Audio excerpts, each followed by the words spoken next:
Salita ka ha. Hi guys, good morning. Yan o. Ang ano ba yung panahon na yan? Maulap pero maliwanag naman.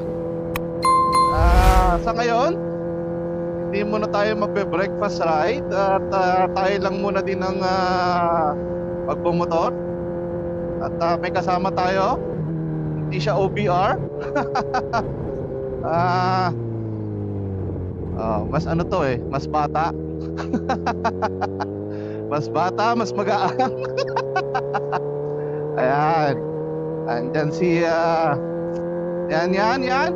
Nak, pakilala ka naman.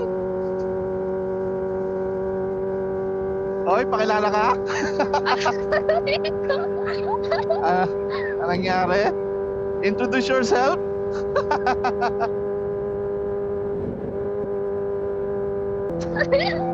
Ano? Ikaw na lang. Ikaw na lang. Ayan guys, mahihayin pa siya. Sabi niya kanina magsasalita daw siya. Nagsalita naman pero sabi niya ikaw na lang.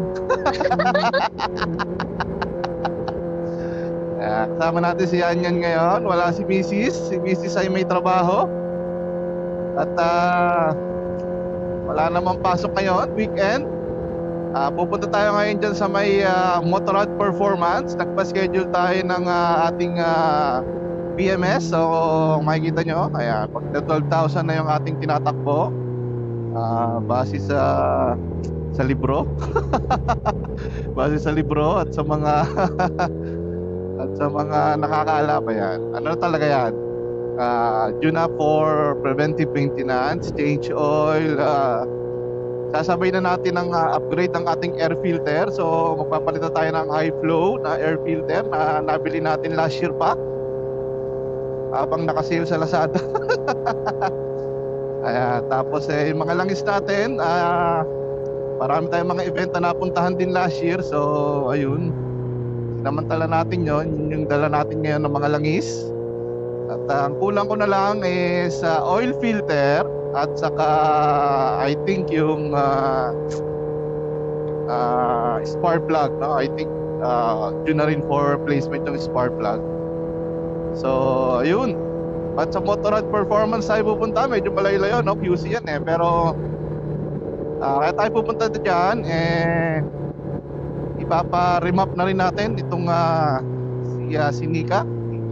Napapansin nyo, lagi yung problema natin dito is yung idle niya, no? Hindi consistent, tapos laging namamatay yung minor.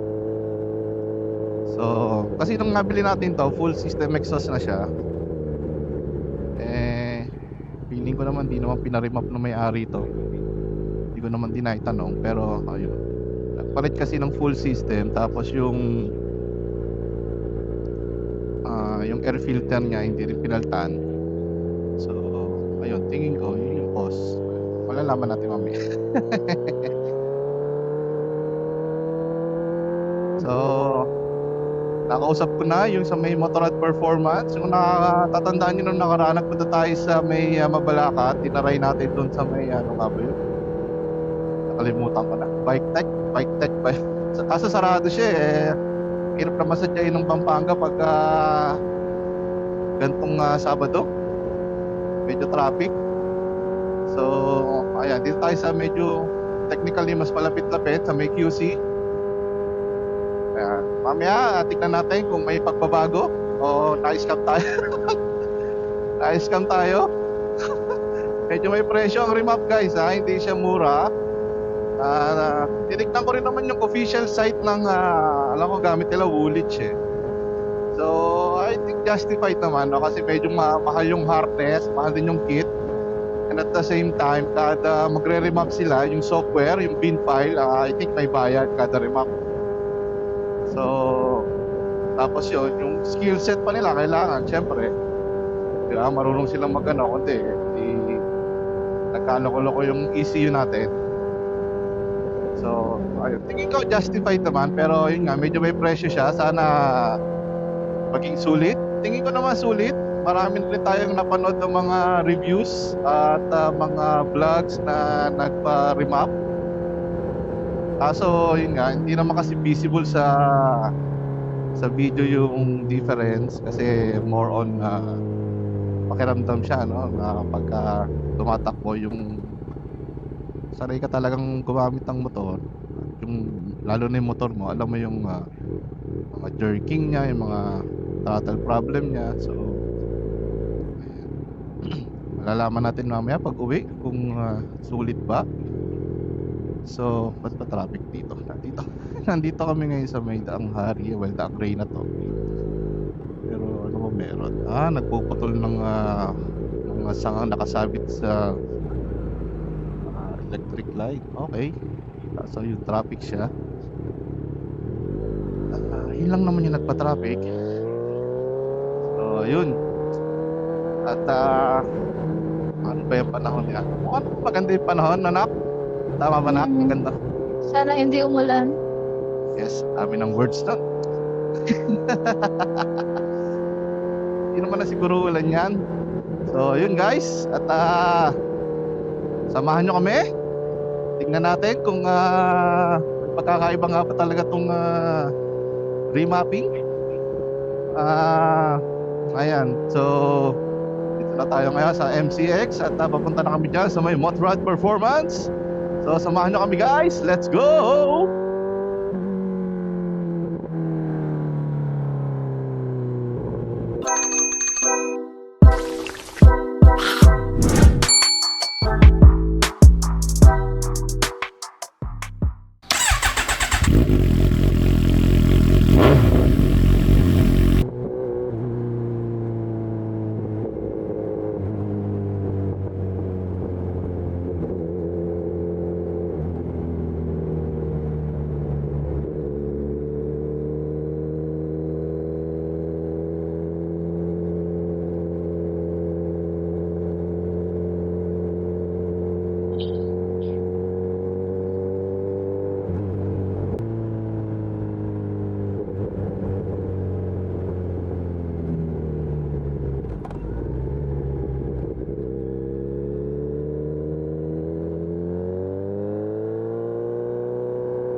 Lakas ng hangin.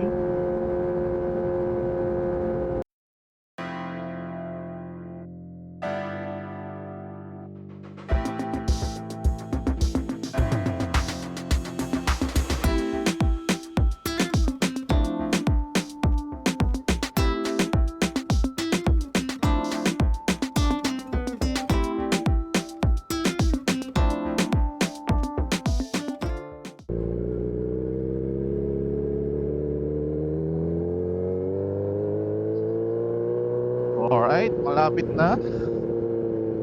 300 meters. Tama itong si Waze. Yun.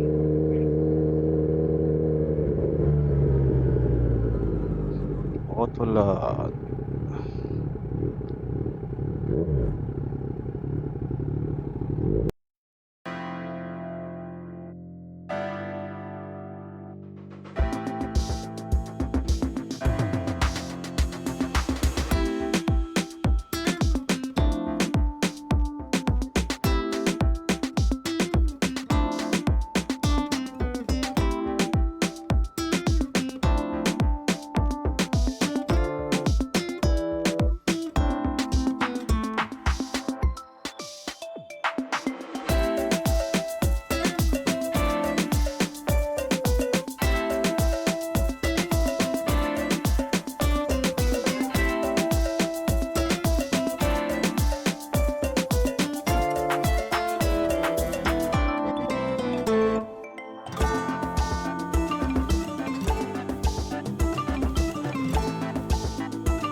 gutom na kami guys.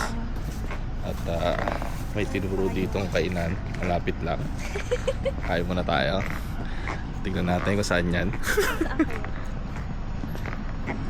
Gutom na kasi ito isa. Hindi pa ako gutom eh.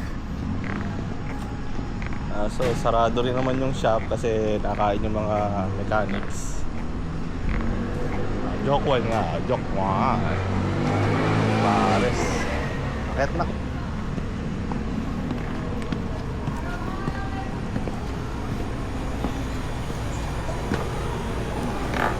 Ay. Kasya ba? Dalawa lang. So, meron silang noodles. Sabi, ano daw yung masarap? Pares, no? Ayun, no? Rice meal.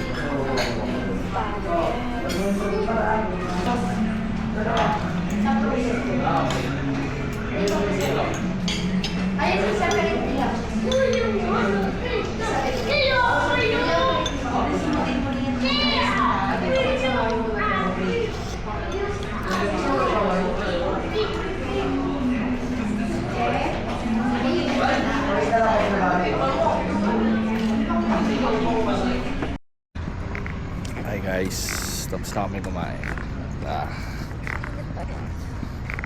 Ako'y nantok eh. Ako dito. Nantok ka ba? Hindi.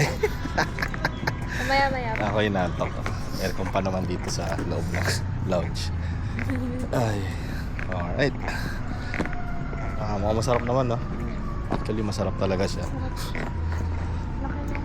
Ano yan? Laki ng beef. Laki ng beef, tas puro laman.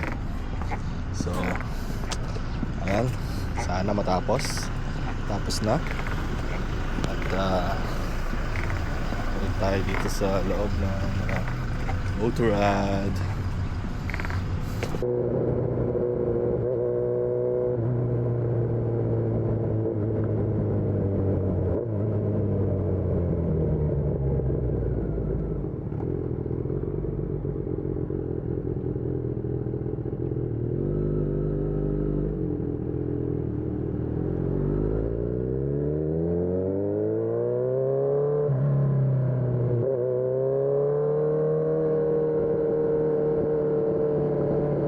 Hi guys. Ayan, sa mga nakaapo dito, thank you very much. At yun, nakita nyo naman ang gastusin, medyo medyo malaki. Libre namang ano ba yung tawag ito?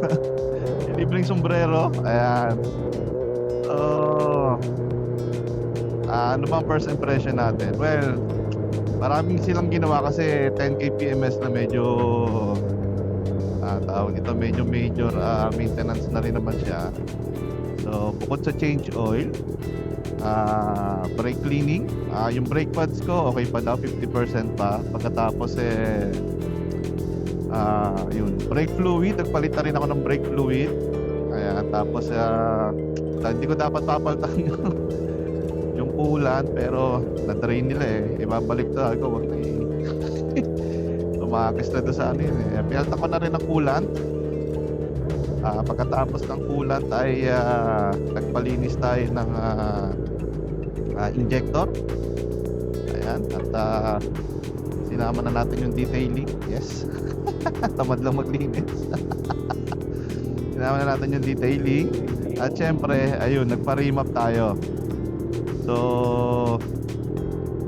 ano nga ba nangyari? Well, ang first impression, yung ayan, katulad yan, yung jerking nawala. Yung tawag dito, parang huminga-hinga yung throttle, yung RPM, no? Ayan, nawala. Medyo stable na siya. Kaso pansin ko, medyo parang nagtaas tayo ng visor, medyo mainit. Pansin ko medyo parang ano nga ba yan, medyo bumait siya sa Primera. Although doon pa rin naman talaga yung pinaka power niya, pero ayun nga, compared to before remapping, medyo parang bumait yung Primera ko. Tapos mas controlled yung arangkada niya. So hindi natin nagawa lahat kasi kulang sa oras. Dapat ang susunod natin dito is yung dyno tuning. So, tingnan natin kung kakailanganin pa natin ng dyno tuning. Pakiramdaman muna natin. Pero so far, yan, happy naman ako. Hindi na siya namamatay. Pati yung katulad dito, pag high RPM tayo sabay bagsak, wala na siyang backfire. Yun talaga yun. Ayun, nawala yung backfire niya. I'm not sure kung tawag dito medyo napapakinggan nyo sa video na to, pero ayan, yun yung laging problema mo dyan, yung niya high RPM tapos bagsak tayo, ayan no, pagka slow down nagpa-backfire yun, parang naputok-putok yun, nawala, as in nawala talaga. Ayan, well, siguro dahil naglinis din tayo ng injector at nagpalit din tayo ng spark plug. So hindi ko alam, parang sabi nila iridium daw yung nakapalit dito, naka-stock, pero iridium na rin naman yung pinalit natin. Ayan, 4 iridium, medyo makate makate sa budget. Ayan. At yun, meron kayo doon silang well, hindi kanila yun, pero merong restaurant na masarap kainan doon katabi nila. Anong pangalan nun, Nak? Joe. Tatanda mo? Ha? Joe something. Joe something. Ayan. Pa-flash ko na lang dyan. Well, masarap yung Paris nila. Nag-enjoy kami. Saka yung gyoza. Ayan. Masarap siya, guys. So, yun. Medyo may presyo din. Pero, sa akin okay naman. Masarap naman kasi. Saka minsan lang naman eh. So, traffic sa NLEX, buti na lang naka-remap. Yes! Buti na lang naka-remap. Hindi mamatay ko tayo. Ano, humihinga-hinga. Medyo naging smooth. Very, very smooth ang ating throttle response after the remap. Ayan. So, sa mga nagbabalak dyan, ba't nga ba doon tayo pumunta? Well, gamit kasi nila Woolwich. Ayon sa aking matinding pagsasaliksik, yun daw yung maganda. Magandang software sa pang-re-remap. Ayan. So, yun. In case na tayo magpalit ng exhaust, as long as naka-full system pa rin tayo, well, na natin kailangan mag-remap. Tayo na tuning na lang siguro. Isusunod natin yan pag nagkaroon ulit tayo ng panahon. Pero sa ngayon, kami ay hindi pa uuwi. At